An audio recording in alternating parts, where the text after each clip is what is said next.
Alright, what's up y'all, Takeover here. As looks about to today's video, 5'9" point guards have broke the game again in NBA 2K25. So, in case you guys aren't familiar or don't remember, in 2K22 Next Gen, small guards were insane, and it was more so because of a badge. With the Mismatch Expert badge in 2K22, it made small guards really ridiculous in terms of, resisting contests and stuff like that. However, in this game, it is because of Mini Marksman being a badge, but on top of that, it's the fact that they are built different in the My Player Builder. So, we're going through and showing you all these different heights from 6'3" down to all the way to 5'11", 5'10", and stuff like that. And they're all going to stand out as significantly less attribute points everywhere. Now, I'm sure almost about 80% of the people at Community Day picked up on this type of feature right here, so that's why we're posting it first, because I'm trying to be first to it, because I'm sure everybody else also saw it. But you're here now, so hey, we're here showing pretty much every height with at least a small enough wingspan to get a 99 3-pointer. So as you can see, like for instance at 5'11", it's 6'1" wingspan, and as you can see, now we're able to afford 99 3 finally at 5'11", but there's still not many attribute points left over. Same with like 5'10", we'll go with another 6'1" wingspan. We can afford 99 3 for the second time past, 6 foot and stuff like that. So anything below 6 foot seems to get plenty of attributes. But now, look at 5'9". You get 99 3-pointer with still 6 extra attribute points to be spent, or technically 5. But you're going to see how far these go, bro. It's insane. So when you compare them, to all the other heights that we've showcased at point guard, it's so much about the extra attribute points to be spent. Like, again, compare that to like a 6'4". Like, look at this. We're going to go to a 99 overall. We literally don't even have 99 3-pointer. And we couldn't cover any other attributes. All of these other things are pretty much the exact same that you saw, but we don't have 99 3-pointer, let alone, or an extra 5 attribute points to be spent. So, that's why this is going to be a really big deal. So again, I wanted to do this as an attribute comparison, but now let's just go ahead and showcase off this 5'9" that I made. So this build, as you can see, is 99 3-pointer, 96 ball handle, 94 speed of ball, 99 steal, 92 prim D, and still has plenty good speed. The agility's not great. The prim D was more so what we invested in. And as you can see, I'm just showing a couple of attributes being, kind of skewed here and there differently, deciding on what to do with them and stuff like that, and just going through the process of it and showing you guys that. But you'll see the end result in no time. So as you can see, 85 pass ac is what we're kind of settling on for a lot of builds. You'll see plenty of that as we continue to explain a lot of the community day builds and stuff like that. 94 speed with ball and 96 ball handle do achieve some really good caps for sure. So right here you can see the 94 speed with ball gives you the Legend Lightning Launch. That's a triple alliteration right there of doom. But anyway, the Legend Lightning Launch with 94 speed with ball, it may as well be the max you go for, unless we see some crazy broken dribble style require 95 or something like that. And even so, I want you guys to remember, cap breakers are still going to be a thing eventually on this. So like for instance, you would probably want to spend those on speed with ball, for instance, or maybe even ball handle, because as you'll see with ball handle, it achieves the Hall of Fame levels. If you wanted to go for even higher and get the legend levels of all these badges like handles for days, ankle assassin, and unpluckable, you could probably take away from the prim D or steal at least a little bit. But I mean, bro, like this is insane. I know I was chatting it up with a lot of the guys at Community Day afterwards at like a little after party, if you will, and they all kind of, for the most part, I was hearing like 90% of the people trying to hype them down a little bit. Now, I don't know if that was just more so to like deter other people from wanting to post about it or something like that, thinking it was a little bit more of a competition per se to get to this type of thing or claim it per se. But man, in my opinion, this is the most broken build of the whole game. Like, to be an offensive juggernaut like this and get 99 3-pointer out the gate, you don't even have to cap breaker into it. That's insane. And then to still have points left over to cap break between like ball handle to eventually get to 99 and get all those legend tier badges, but even still have Hall of Fame off rip on all of them is really elite. The pass ac right here, as you're going to see, is also not even really that bad. Like, this is still giving you bronze bailout and a lot of other decent badges as well. If you wanted to shoot for this to be a little bit higher, same deal. Take down the defense a little bit, but in my opinion, this is your saving grace as a build like this. You don't want to be a bad defender. And I've seen this in the past, right? Everybody thinks you can pick on these types of builds, but then you come out here with the highest steal rating possible. The ball can't be thrown your way reliably, because I mean, Joey made a little snarky comment about these builds, himself, and he was like, you know what I'm about to do if I got a 5'9" on me, it don't matter what the prim D is. But I'm like, we've been there before, bro. Like,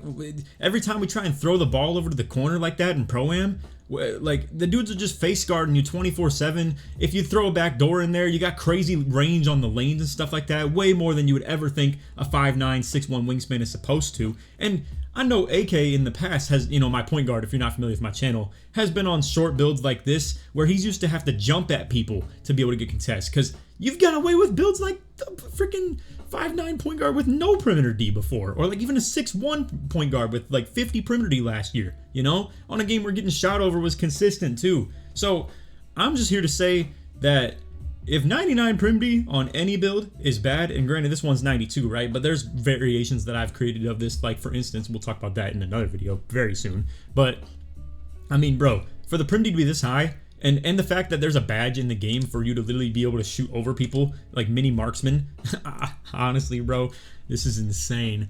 And like, think about the mini marksman, right? If there's other point guards, and my vision for this is not to put them in corner defense. My vision is to put them on hash defense for ProAm and stuff like that, or in park, for instance, guard other point guards. So to be a true like one of one, we've never seen this in 2K for a long time, but to guard your opposite position. Again, that's been something that you really don't ever do in 2K ever since they implemented the whole like pie chart slash builder limitation system and stuff like that. Like back in 17, 16, 15, you should see that a lot more often, you know, where positional matchups were a thing because people could just upgrade their build like crazy. Like 15, for instance, you were just a balanced inside or an outside. There wasn't anything that determined what your defense was going to be besides the amount of bars you put on it. But like what I was trying to get at, and I don't know why it took so long to get to this point, but with mini marksman, if the other team's point guard is also 5'9", guess who they don't get that badge to work against? You're 5'9".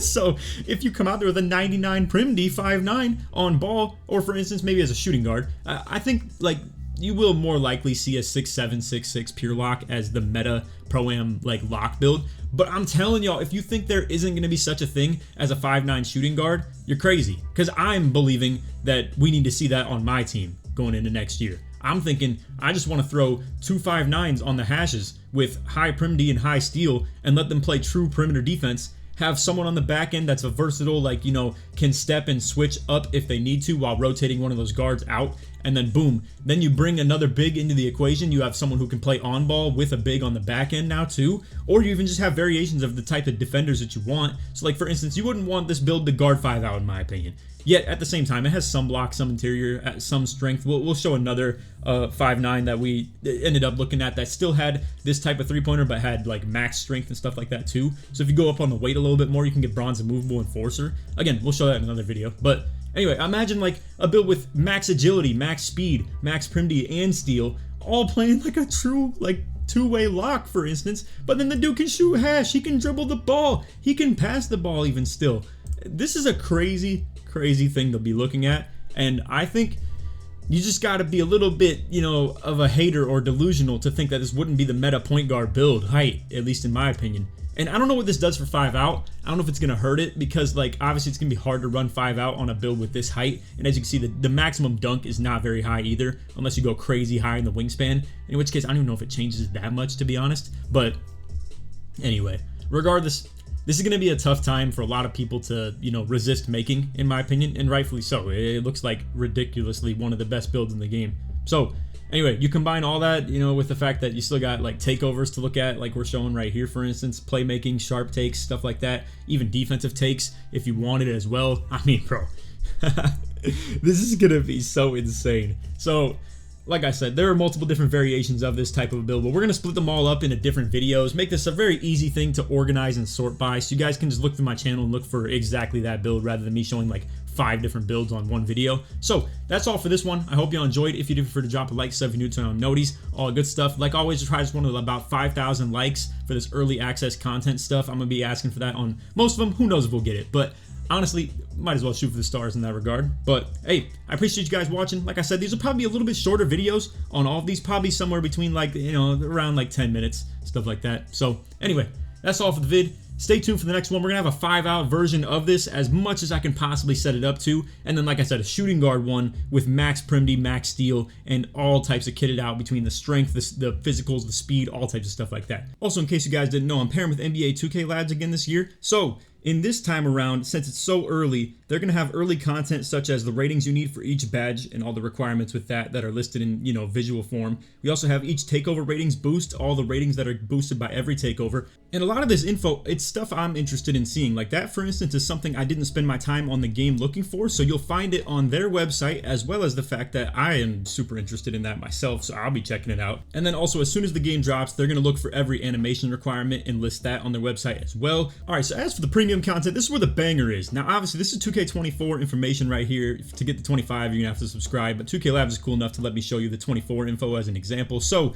for instance, you got a lot of different ways to sort it through here. You can look through green window, speed, you can look for the fastest millisecond jump shot, you can look for the total make percent. So, for instance, on the early, middle, and late end of the green window, what the chances are, then all that combined into the total average. You can look through the most makeable shots to the fastest ones with the biggest green window to the ones that fit your position group between the guards, wings, and bigs. It's fire. You can find the bases and the uppers in here and combine that for the best possible statistical jump shot, and it's just a huge tool, so shout out to them for that. And then you have ranking of dribble moves per category, so it's going to be like behind the backs ranks against each other, showing you which ones are the best. There's like a letter grade on each of them tested by Koza, so he's going to be ranking all those dribble moves in each category. And then we also have dribble practice tools, so it's going to be showing you exactly how to do the moves on the controller, and then you can replicate it on the controller in their website as well. So for anyone interested in supporting me while also getting access to the content, you can go ahead and subscribe to the 2K Labs Premium right here on NBA2KLab.com. And then when you click register, it'll allow you a chance to put in a creator code of someone you want to support. And then if you put in code Laker at checkout, you'll get 20% off of your whole purchase right there. And not that some of you guys care, but just to let you know, I get a percentage based off only your initial purchase. So if you got the monthly, I would only get a percentage based on your first month. So if you do want to support me a little bit and plan to get like 3 to 6 or even a year-long subscription, feel free to get those and I would really appreciate it, but I get that not everybody wants to. So if you want just the monthly as well, that's cool too. So anyway, that's code Laker at checkout. Appreciate you guys for watching. So anyway, I'll catch you guys in the next one. Hope you enjoy. Other than that, take it easy, man. Peace.